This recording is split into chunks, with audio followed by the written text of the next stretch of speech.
Assalaamu calaykum waraxmatullaahi wabarakaatu. Ku soo dhawaada channelkan Daacad Graphics. Insha Allah maanta waxaan doonayaa in tuso qaabka loo sameeyo Spectrum. Spectrum-ka wax weyn telefishinadeenna ama muuqaalada loo isticmaalo miidiyaha marka qof la wareysanayo ama wareysi laga qaadayo qof aan muuqaal laga haynin codkiisa sida loogu sameeyo dhaqdhaqaaqa ama animationska uu dhaqdhaqaaqo kaas ayaa la yidhahdaa markaasi Spectrum. Markaas insha Allah ku soo dhawaada. Marka waxaan hayaa sawir iyo cod baan hayaa kaas ayaan ku samayn doonaa. Ugu horreyn waxaad samaysanaysaa halkaan taabanaysaa ku qoran new composition cusub ayaad samaysanaysaa compositionkaygaas markaa waxaan ku qoran doonaa topic uu ku saabsan yahay weriye catoosh baan ku qoran doonaaba weriye catoosh halkaas qaabka ay joogto cabirka ay joogto halkana raydku 30 baan ka dooran karaa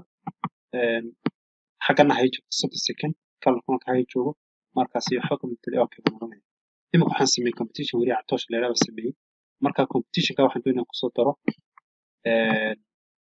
doonayaa kusoo daro backgroundkii dambe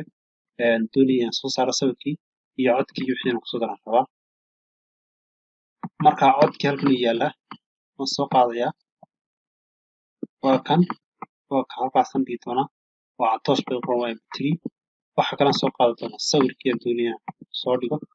sawirkana waa kan soo qaaday halkaasaan dhigay markaas imika waxaan haystaa sawirkan soo qaadi doonaa halkan aan dhigi doonaa sawirka waa kan marka sawirka weriye waa kan sawirka weriye waxaan doonayaa inaan iru weyneeyo oon leekisiyo halkan marka waan leekisiiyey marka intaan leekisiiyo marka waxaan u baahanahay inaan soo qaado codkiina soo qaadaya codkiina xaggan aan keenaya waay waxaan haystaa sawirkii iyo codkii baan haystaa sawirkii codka markaan haysto marka imika halkaa joogna marka waxaad samayn kartaa halkan right click baad siin kartaa halkaa new baad tegi kartaa halkaa solid ku qoran tahay taaban kartaa markaa solidka waxba ka taaban maysid haddaad doontid waxaan ku qori doonaa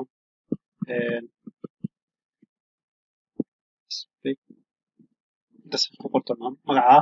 dima caddaan ka ahaato kadibna okay baa iska siin doonaa meesha caddaan bay noqotay iyadoo caddaan saa u joogta ayaa waxaan imanayna halkay ku qoran tahay affect kadibna waxaan qoran halkay ku qoran tahay generate kadibna waxaan taagin halkay ku qoran tahay audio spec dabeetna isbedeli doona halkaasi spectrum baa soo fuuli doona marka halka yar baan soo fuuli doonaa dabeetna waxaan ka dooran doonaa codkan ka dooran doonaa codka waa catoosh imika haddaan furno waxaan rabnaa codkii inuu la soo soconayo waa kaa marku sida ay tahay xaggan markaa waxaad doonaysaa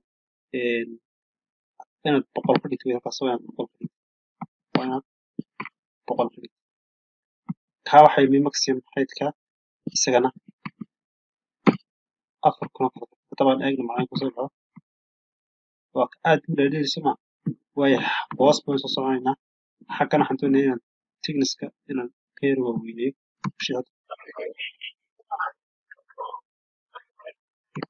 waayo kalarkay baa hadhay kalarkana ayaan ka bedelaynaa waxaan ka dhignaa caddaan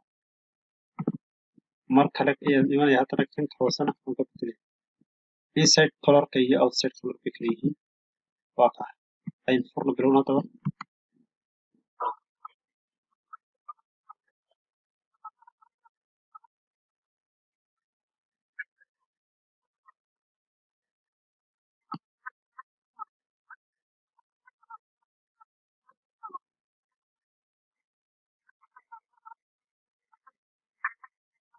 waayo waxaa artay inuu codku xagga sare xagga hoose u baxayo marka waxaan doonayna dhinac qura u baxo xaggan maaragta markay ku qoran tahay side optionska ayaa waxaan dooranaynaa marka dhinac qura u bixi doonaa kadib markaan halkaa joogno markaa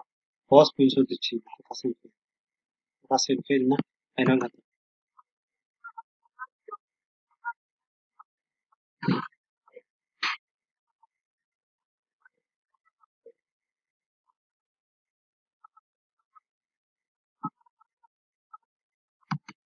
marka casharka halkaa inoogu joogo asalaamu calaykum waraxmatullaahi wabarakaatu